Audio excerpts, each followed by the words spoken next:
Quella di Villa Alice, nel borgo di Sant'Angelo, è una tra le favole interrotte più affascinanti del Sulcis Iglesiente.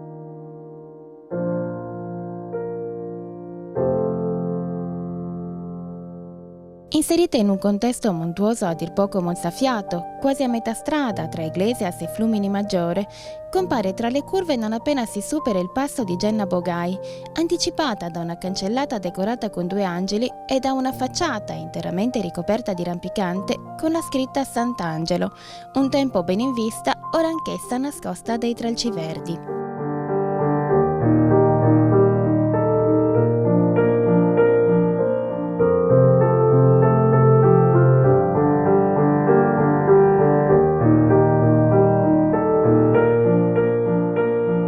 La sua storia e le vicissitudini che nel corso dei decenni l'hanno interessata non sono note ai più,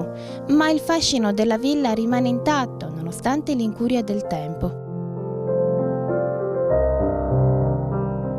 Costruita alla fine dell'Ottocento, riporta sulla facciata principale, proprio sopra il maestoso portone d'ingresso, la data del 1914 e le iniziali di colui che la edificò, l'ingegnere Paolo Boldetti.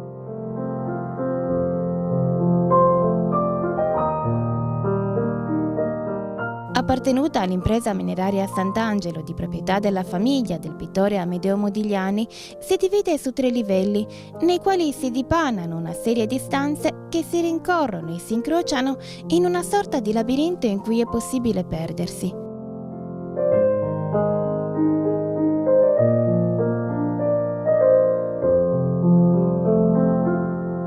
Il mobilio è stato completamente depredato, ma nei sotterranei resta ancora intatto il sistema utilizzato per il riscaldamento dell'acqua, ovvero un piccolo forno di mattoni, una vasca e una serie di tubazioni, di cui alcune arrugginite e interrotte. Nell'ingresso secondario, quello che si affaccia sull'ampio cortile che attualmente fa da ingresso alle strutture, un ampio salone con un grande arco accoglie il visitatore, mentre subito sulla destra, l'enorme cucina in muratura colorata di verde rimane l'unico elemento di arredamento della casa. Sopra il piano di cottura si mantiene intatta la grande cappa, mentre una piccola carrozzina in stile ai primi anni del Novecento giace abbandonata a testimonianza della vita che fu. Una grande porta a più ante separa quello che deve essere l'ambiente della servitù dall'area padronale vera e propria, con una modesta scala in legno, anch'essa dipinta di verde, che porta ai piani superiori della villa. Qui gli ambienti si susseguono senza sosta in una serie di stanze, di cui non è più possibile capire l'utilizzo, ognuna dotata di caminetto.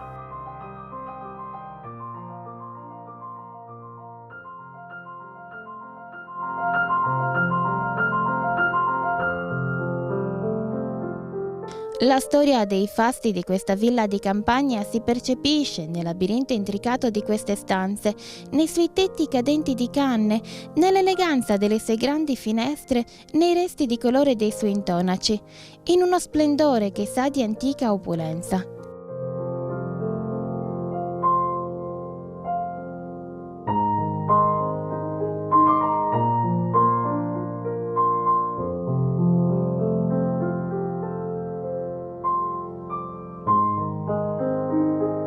Il verde è il tema incontrastato di questi ambienti, un verde bosco che dona una nota di colore alla vecchia cucina, alle scale in legna, a tutti gli infissi esterni e che si ritrova anche negli intonaci di alcune pareti. Un lusso e un'opulenza che ora restano solo un umile ricordo, memoria di una passata nobiltà e delle casate importanti che tra le sue mura vissero o vi furono soltanto ospitate.